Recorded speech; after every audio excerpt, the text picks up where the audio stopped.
ኦሪት ዘፍጥረት ምዕራፍ 8 እግዚአብሔርም ኖህን በመርከብም ከእርሱ ጋር የነበረውን አራዊትን ሁሉ እንስሳውንም ሁሉ አዕዋፍንም ሁሉ የሚንቀሳቀሰውንም ሁሉ አሰበ።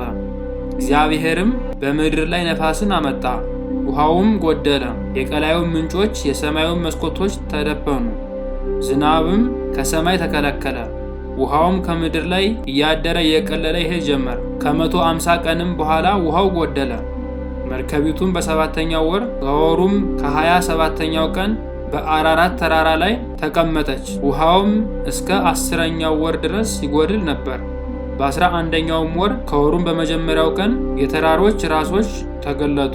ከ40 ቀን በኋላም ኖህ የሰራውን የመርከቢቱን መስኮት ከፈተ። ከምድርም ላይ ውሃው ጎድሎ እንደሆነ ያይ ዘንድ ቁራውን ላከው። እርሱም ሄደ። ነገር ግን ውሃው ከምድር ላይ እስኪደርቅ ድረስ አልተመለሰም። እርግብንም ውሃው ከምድር ፊት ጎድሎ እንደሆነ እንድታይ ከእርሱ በኋላ ላካት። ነገር ግን እርግብ እግሯን የምታሳርፍበት ስፍራ አላገኘችም። ወደ እርሱም ወደ መርከብ ተመለሰች። ውሃው በምድር ላይ ሁሉ ነበረና እጁን ዘረጋና ተቀበላት። ወደ እርሱም ወደ መርከብ ውስጥ አገባት። ከዛ በኋላ ደግሞ 7 ቀን ቆይቶ እርግብን እንደገና ከመርከብ ላካት። እርግብም በማታ ጊዜ ወደ እርሱ ተመለሰች። በአፏም እነሆ የለመለመ የወይራ ቅጠል ይዛ ነበር። ኖህም ከምድር ላይ ውሃው እንደጎደለ አወቀ። ደግሞም 7 ቀን ቆይቶ እርግብን ላካት። ዳግመኛም ወደ እርሱ አልተመለሰችም። በኖህ ዕድሜ በ601 ዓመት በመጀመሪያው ወር ከወሩም በመጀመሪያ በኖህ ዕድሜ በ601 ዓመት በመጀመሪያው ወር ከወሩም በመጀመሪያው ቀን ውሃው በምድር ላይ ደረቀ። ኖህም የሰራትን የመርከቢቱን ክዳን አነሳ። እነሆም ውሃው ከምድር ፊት እንደደረቀ አየ። በሁለተኛውም ወር ከወሩ በ27ኛው ቀን ምድር ደረቀች። እግዚአብሔርም ለኖህ እንዲህ ብሎ ነገረው፣ አንተ ሚስትህን፣ ልጆችህን፣ የልጆችህን ሚስቶች ይዘህ ከመርከብ ውጣ።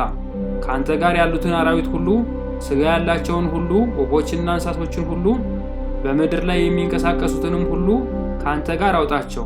በምድር ላይ ብዙ ተባዙ፣ ምድርንም ሙሏት። ኖህም ሚስቱን፣ ልጆቹንና የልጆቹን ሚስቶች ከእርሱ ጋር ይዞ ወጣ። አራዊት ሁሉ፣ እንስሳት ሁሉ፣ ወፎችም ሁሉ፣ በምድር ላይ የሚርመሰመሰው ሁሉ በየወገናቸው ከመርከቡ ወጡ።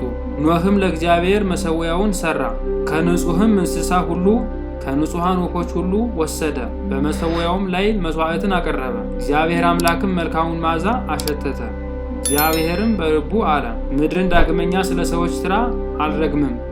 በሰው ልብ ከታናሽነቱ ጀምሮ ክፋት ሁሉ ሁልጊዜ ይኖራል። ደግሞም ከዚህ ቀደም እንዳደረግኩት ሕያዋንን ሁሉ እንደገና አልመታም። በምድር ዘመን ሁሉ መዝራትና ማጨድ፣ ብርድና ሙቀት፣ በጋና ክረምት፣ ቀንና ሌሊት አያቋርጡም።